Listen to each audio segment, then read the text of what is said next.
आप अगर इस एरिया में हो ना 60 प्लस वाले एरिया में, तो आप खुद को थोड़ा थोड़ा सा सुरक्षित महसूस कर सकते हो। मैं बताऊंगा अभी कैटेगरी वाइज भी कि सर इतनी कम जाएगी कट ऑफ। नहीं नहीं नहीं, कट ऑफ इतनी कम नहीं जाएगी। अभी देखिए, अभी नॉर्मलाइजेशन का गेम भी होगा, और जब भैया नॉर्मलाइजेशन वाला गेम होगा तो इस नॉर्मलाइजेशन में मार्क्स बढ़ेंगे। कितने मार्क्स बढ़ेंगे? मुझे लगता है लगभग 3 से लेकर के 12-13 नंबर तक तो बढ़ेंगे बढ़ेंगे, है ना।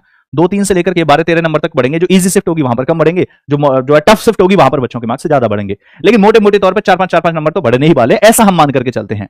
तो आप 4-5 नंबर जब एक्स्ट्रा लेकर के चलेंगे, और यहां से मैं कह रहा हूं कि 60 प्लस वाले तो कहीं ना कहीं 65 आ जाएंगे। आज ये मैं सीधा सीधा आपका जो है समय खत्म करता हूं, सीधा आते हैं कि मैंने इस एनालिसिस के आधार पर, हमने गूगल फॉर्म भरवाया था बच्चों का, हमने बच्चों से पोल करवाया था, और इन सभी के आधार पर जो रियल डेटा निकल करके आया है वो ये कहता है। बहुत सारे बच्चे ऐसे होंगे कि गुरुजी आप कैसी बातें कर रहे हो, इतनी कट ऑफ कम जाएगी। भाई कोई बात नहीं, आप इस वीडियो को यहीं से स्किप कर सकते हैं। जहां पर अलग अलग कट ऑफ की वीडियो आप वहां जाकर के देख सकते हैं। लेकिन अगर आप यहां आए हैं, मैं आपको सीधा तथ्यों के साथ डेटा दूंगा, और ये वीडियो आज के बाद भी इसी चैनल पर रहेगी। जैसे ही फाइनल रिजल्ट आएगा आप देख लीजिएगा ये जो है कट ऑफ कितनी गई। फिर पुरानी वाली भी दिखाता हूं अभी। तो अनरिजर्व की आप ऐसा मान करके चलिए कि लगभग 65 से 70 के बीच में जाने वाली है। भाई करोड़ लोगों ने फॉर्म भरा, वो बात समझ में आती है, कंपटीशन बढ़ा, वो बात भी समझ में आती है। लेकिन बहुत ऐसे बच्चे होते हैं जो पेपर देने नहीं आते, बहुत ऐसे बच्चे होते हैं जिनकी तैयारी नहीं होती है, बहुत ऐसे बच्चे होते हैं जो मॉक टेस्ट नहीं लगा रहे होते। तो कंपटीशन, फॉर्म भरना और फाइनल सिलेक्शन होना या एग्जाम क्वालिफाई करना, इन दोनों में डिफरेंस होता है मेरे भाई। तो थोड़ी सी बढ़ेगी तो सही, लेकिन उसी आधार पर आई है। तो अनरिजर्व की कट ऑफ आप मान करके चलिए 65 से 70 के बीच में जाएगी। ओबीसी की कट ऑफ लगभग 62 से 66 के बीच में मान करके चलिए। ईडब्ल्यूएस की जो कट ऑफ है इन दोनों की तो लगभग सेम ही रहती है, ओबीसी ईडब्ल्यूएस की तो ये भी 60 से 65 के बीच में।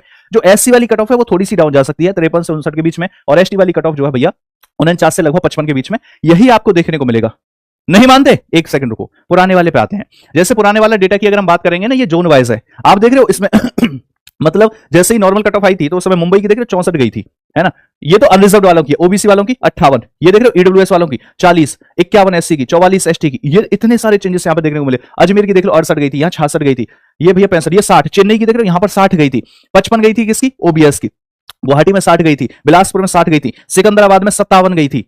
तो ऐसे करके मतलब 57 भी है, 70 भी है। ये चंडीगढ़ वाला है। तो कुछ तो ऐसे जोन्स होते हैं जहां पर तो हमेशा ही कट ऑफ आई जाती ही जाती है, चाहे वो रांची वाला जोन हो गया, कोलकाता का, और यहां पर 69 है। तो आप ऐसा ही मान करके चलिए कि जो मैं आपको बता रहा हूं ना कि ये जो कट ऑफ, ये अनरिजर्व वाले हैं, ये ओबीसी वाले, एससी एसटी का ये पुराना डेटा हो गया। तो भैया आपको ये देखने को मिलेगा ना कट ऑफ, जो मैं आज आपसे कह रहा हूं, आप इसको सेव कर लीजिए, स्क्रीनशॉट लेकर के रख लीजिए, वीडियो को काट लीजिए कि जितना मैंने यहां पे बताया है इसमें 2 नंबर या तो प्लस माइनस हो सकता है, इसके अलावा कुछ नहीं है। यही कट ऑफ आपको देखने को मिलेगी।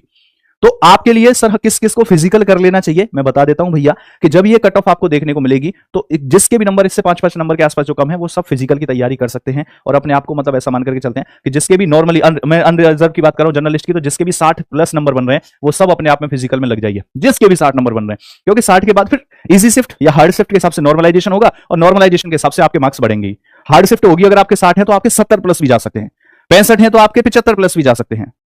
इजी शिफ्ट होगी तो भी आपके जो है, मान लीजिए 63 नंबर है तो इजी शिफ्ट में भी बढ़ते बढ़ाते 2-3 नंबर बढ़ेंगे तो 66-67 चले जाएंगे। तो अगर आपके इस समय पे भैया 60 प्लस नंबर के आसपास बन रहे हैं तो आप नो डाउट डेफिनेटली, अगर आप जो जनरल कैटेगरी से हैं तो तैयारी कीजिए। बाकी ये तो मैंने बता ही दिया आपको, एनालिसिस के आधार पर बता दिया। ज्यादातर बच्चों के 50-60 बन रहे हैं, लेकिन कट ऑफ की संभावना यही वाली है, 66 से लेकर 70 के बीच में, जो हमने यहाँ पर डाली भी है। लगभग 14% बच्चे दिख रहे हैं यहाँ पे, बट संभावना यही है क्योंकि ज्यादातर बच्चे वर्ज पे जाकर रुकते हैं, और वो भी आपको दिख ही रहा है। ठीक है, तो यह देखिए ये कड़ी स्पर्धा, यहाँ सुरक्षित क्षेत्र है, और यही हम कह रहे हैं कि ये फाइनल कट ऑफ जाएगी। लेकिन आप यहाँ से तैयारी शुरू कर सकते हैं क्योंकि नॉर्मलाइजेशन में मार्क्स बढ़ेंगे। ये सारी बातें हो गई, ये हो गया। इसके अलावा रॉ मार्क्स अगर आपके 66 से 67 अगर आपके रॉ मार्क्स हैं तो भैया पूरी तरीके से आप सुरक्षित है, क्योंकि ये बढ़ते बढ़ते 70 प्लस जाएंगे और 70 प्लस चले जाते हैं, वहां तो कट ऑफ की दिक्कत ही नहीं है। अगर आपके रॉ मार्क्स 61 से लेकर के 65 के बीच में है तो आप मान करके चलिए कि सुरक्षित है, क्योंकि 4-5 नंबर मोटे मोटे तौर वो शिफ्ट के ऊपर डिपेंड करेगा भैया। अगर मान लीजिए 61 नंबर है और बहुत ज्यादा इजी शिफ्ट थी तो फिर 1-2 नंबर बढ़ेगा, तो फिर वहां तो फायदा नहीं। लेकिन अगर आपकी मॉडरेट भी शिफ्ट होगी ना तो भी आपका स्कोर लगभग 70 तो टच कर ही जाएगा। तो ये भी है। जो 55 और 60 वाला क्षेत्र है ना, तो अगर किसी की मतलब 57-58 है, टफ शिफ्ट थी तो 70 चला जाएगा, वरना तो फिर ये थोड़ा खतरे की घंटी है 55 से 60। और 55 से नीचे ये कड़ी चुनौती है जनरल कैटेगरी के लिए। लेकिन अगर आप एससी एसटी में हैं, एससी एसटी कैटेगरी में है या ईडब्ल्यूएस में, तो वहां आपको बहुत ज्यादा नहीं डरना है। यहाँ की कट ऑफ तो भैया फिर काफी कम जाती ही जाती है। तो ये आपको जो है इस कैटेगरी से हो फिर तो आपको नहीं डरना है, बाकी जनरल से हो तो फिर ये थोड़ी खतरे की घंटी है। अब हम बात करते हैं तो आपको 60 से प्लस अगर जनरल कैटेगरी में तो आपको फिजिकल कर देना चाहिए। इसके अलावा